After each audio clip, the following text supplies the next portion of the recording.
गुरुर्ब्रह्मा गुरुर्विष्णु गुरुर्देवो महेश्वर गुरु साक्षात् परब्रह्म तस्मै श्री गुरुवे नमः। गुरु ब्रह्मा है, गुरु विष्णु है और गुरु ही शिव है। आज हम गुरु पूर्णिमा के महत्व के बारे में बात करेंगे। भारतीय संस्कृति में गुरु का स्थान ईश्वर से भी ऊंचा माना गया है। संत कबीरदास जी ने लिखा है, गुरु गोविंद दो खड़े काके लागू पाए, बलिहारी गुरु आपनो गोविंद दियो बताए। अर्थात ईश्वर तक पहुँचने का मार्ग भी हमें गुरु ही दिखाते हैं। इसी महान परंपरा, आदर्शों और गुरु शिष्य के पवित्र संबंध को सम्मानित करने के लिए हर वर्ष आषाढ़ मास की पूर्णिमा को गुरु पूर्णिमा का पर्व बड़े ही श्रद्धा और उल्लास के साथ मनाया जाता है।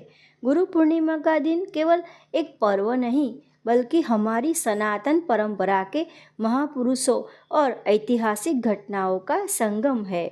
इस दिन महर्षि वेद व्यास जी का जन्म हुआ था। उन्होंने 4 वेदों का विभाजन किया, महाभारत, 18 पुराणों और श्रीमद् भगवत जैसे महान ग्रंथों की रचना की। वे संपूर्ण मानव जाति के प्रथम गुरु माने जाते हैं। इसीलिए इस दिन को व्यास पूर्णिमा भी कहा जाता है। पौराणिक मान्यताओं के अनुसार इसी दिन भगवान शिव आदि गुरु बने थे और उन्होंने कांति सरोवर के तट पर अपने प्रथम 7 शिष्यों को योग और ब्रह्मज्ञान का उपदेश देना शुरू किया था। बौद्ध धर्म में माना जाता है कि भगवान बुद्ध ने दिव्य ज्ञान प्राप्त करने के बाद इसी पूर्णिमा को सारनाथ में अपने प्रथम 5 शिष्यों को धर्म चक्र प्रवर्तन दिया था।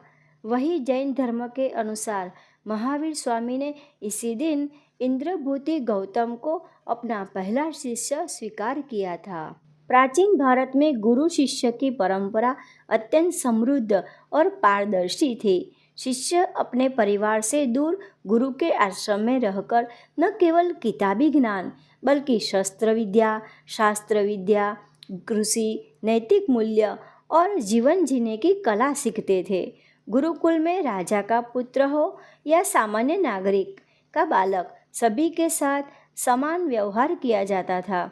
भगवान राम और श्री कृष्ण ने भी क्रमशः महर्षि विश्वामित्र, वशिष्ठ और संदीपनी ऋषि के आश्रम में रहकर अपनी शिक्षा पूरी की थी। गुरु पूर्णिमा पर शिष्य अपने गुरु को श्रद्धापूर्वक गुरु दक्षिणा देकर उनके प्रति कृतज्ञता व्यक्त करते थे। गुरु शब्द 2 अक्षरों से मिलकर बना है। गु का अर्थ है अंधकार और रु का अर्थ है प्रकाश, जो हमें अज्ञानता के अंधकार से निकालकर ज्ञान के प्रकाश की ओर ले जाए, वही गुरु है। मनुष्य जब इस संसार में आता है तो उसकी पहली गुरु उसकी माँ होती है, जो उसे बोलना, चलना और संस्कार सिखाती है। तत्पश्चात पिता और विद्यालय के शिक्षक उसे सांसारिक, बौद्धिक और आध्यात्मिक ज्ञान प्रदान करते हैं। जिस प्रकार एक मुहार मिट्टी के कच्चे घड़े को बाहर से सहारा देकर अंदर से सही आकार देता है, ठीक उसी तरह गुरु शिष्य की कमियों को दूर कर उसे एक सफल, सुसंस्कृत और योग्य इंसान बनाता है।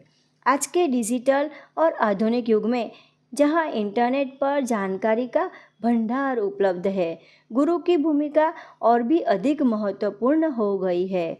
गूगल या एआई हमें तथ्य और आंकड़े तो दे सकते हैं, लेकिन उन तथ्यों का सही उपयोग कैसे करना है, नैतिक और अनैतिक में अंतर कैसे पहचानना है, यह विवेक और दृष्टि केवल एक गुरु ही प्रदान कर सकता है।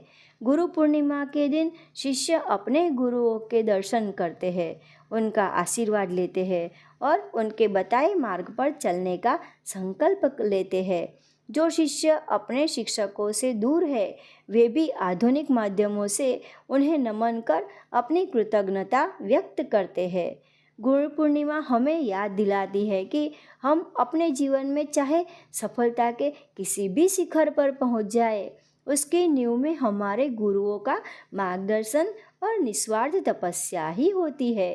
हमें केवल इस विशेष दिन पर ही नहीं बल्कि सदैव अपने गुरुजनों, माता पिता और बड़ों का आदर करना चाहिए। यही गुरु पूर्णिमा की सच्ची सार्थकता है। जय गुरुदेव।